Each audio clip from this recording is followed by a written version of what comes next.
एक table tennis ball है जिसका रेडियस दिया हुआ है, मास दिया हुआ है, और इसको क्या किया, स्लोली पुश किया एक स्विमिंग पूल में एक डेप्थ 0.7 मीटर तक वाटर के नीचे, और वहां से उसको रिस्ट से रीच कर दिया। जब ये वाटर सरफेस तक पहुंचता है तो उसका स्पीड हो जाता है v, और जब इसको वहां से निकलता है तो वो h हाइट तक पहुंच पाता है। तो हमें आंसर करना है कुछ ऑप्शंस को। तो पहले सिचुएशन समझ लें। तो ये अपना वाटर सरफेस, अब इस सरफेस से 0.7 मीटर के डेप्थ तक एक बॉल को लाया गया।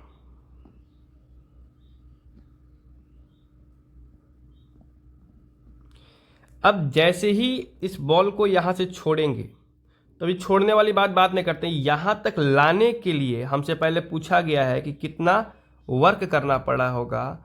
तो उस वर्क की जब हम बात करें तो उस वर्क के लिए हमें दो फोर्स वर्क करता हुआ दिखेगा। एक तो नीचे की ओर mg का फोर्स और ऊपर की ओर बायंसी का फोर्स, और ऊपर से नीचे ला रहे हैं तो डिस्प्लेसमेंट भी अपना नीचे की ओर है, मतलब mg का वर्क पॉजिटिव और बायंसी का वर्क डन निगेटिव। तो फर्स्ट ऑप्शन अगर हम सॉल्व करें तो जो वर्क होगा वो हो जाएगा mg इंटू डी, और बायंसी फोर्स का निगेटिव मतलब fb इंटू डी। अब मास अपने को दिया हुआ है 22/7 इंटू 10⁻³ इंटू जी की वैल्यू 10 और डी की वैल्यू दी हुई है 0.7, माइनस बायंसी फोर्स हो जाएगा, यहीं पे कर लेते हैं, volume that is 4/3 pi r³ into density of water into G into D. अब इस चीज़ को लिखने की कोशिश करते हैं तो थोड़ा जगह कम पड़ेगा, इसको नीचे ले चलते हैं। अब अपने पास लिखना है अपने को, तो ये हो जाएगा 4/3, पाई की वैल्यू बोल दी इन लोगों ने 22/7 लेने को, रेडियस दिया हुआ है 3/2 10⁻², तो 3/2 इंटू 10⁻², और इसका कर लेते हैं क्यूब। वाटर की डेंसिटी दी हुई है 10⁻3, जी की वैल्यू 10 और डी की वैल्यू अगेन 0.7।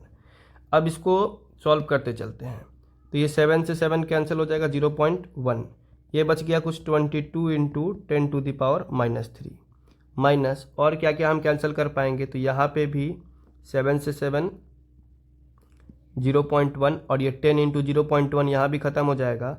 बचा अपने पास 4/3 इंटू 22, अब यहाँ पे क्यूब करेंगे तो 9 और 27, और ये 2 इंटू 2 इंटू 2 8 इंटू 10⁻⁻6 इंटू 10⁻3, और ये 10 और ये 0.1 आपस में ख़त्म हो गए।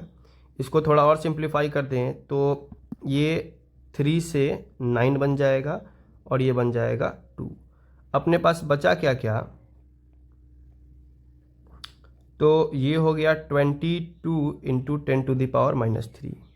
यहाँ पे 22 को एक तरफ रख लेते हैं, और 9/2 मतलब कि 4.5 इंटू 10⁻⁻3 हम कॉमन कर पाएंगे। 22 इंटू 10⁻⁻3, तो 1 माइनस 4.5।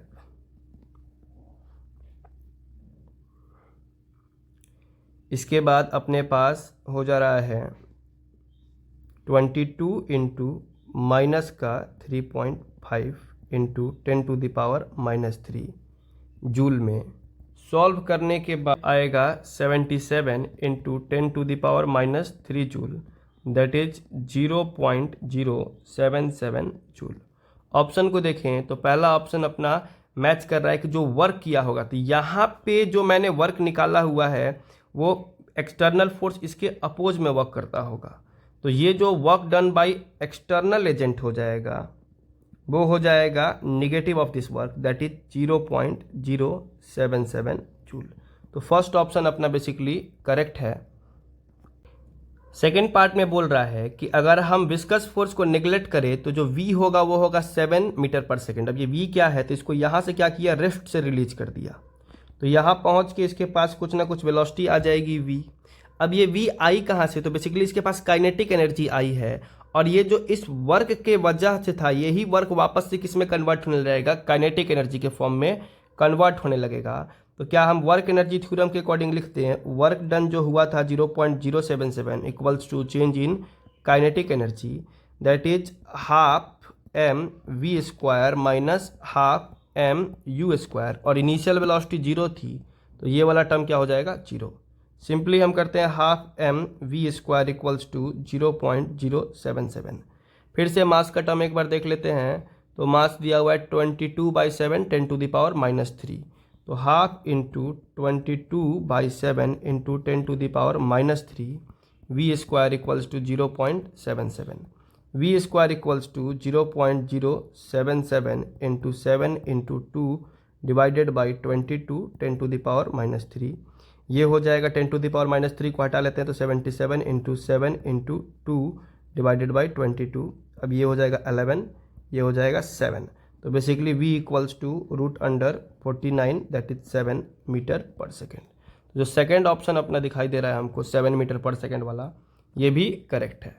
फिर आगे बोला है कि अगर फिर से विस्कस फोर्स को निगलेक्ट करते हैं तो कितने हाइट तक जाएगा, तो इसके लिए जो इसको बोल देते हैं 0.1, इसको बोल दिया 0.2, और ये अभी वेलोसिटी लेके आ रहा है तो सिंपली इसको भी वेलोसिटी से प्रोजेक्ट करेंगे, यहाँ जा कर के इसकी वेलोसिटी कहीं 0 हो जाएगी, और ये वाला हाइट मुझसे h पूछा हुआ है तो मैं 0.2 से 0.3 तक एनर्जी कंजर्वेशन अप्लाई कर दूंगा।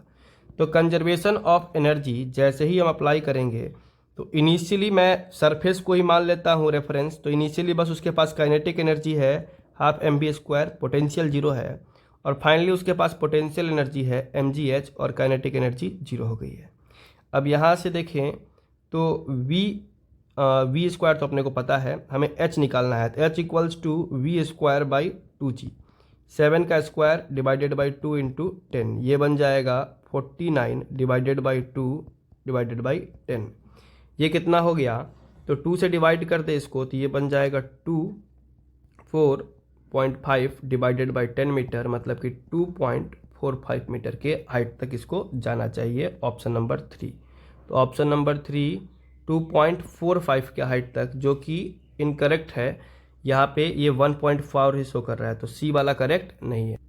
इसके बाद ऑप्शन नंबर 4 को देखें तो पूछा है हमसे ratio of magnitude of net force excluding viscous force.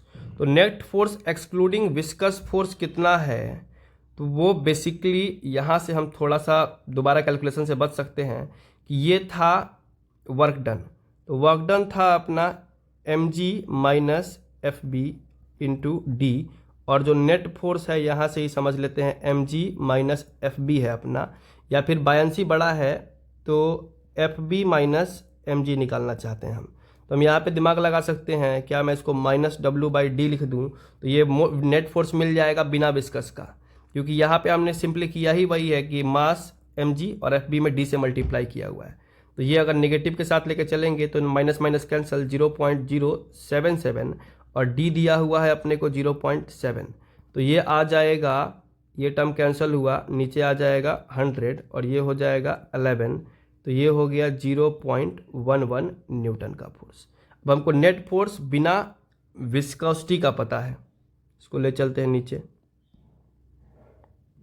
ताकि हम आगे इसको और सॉल्व कर पाएँ।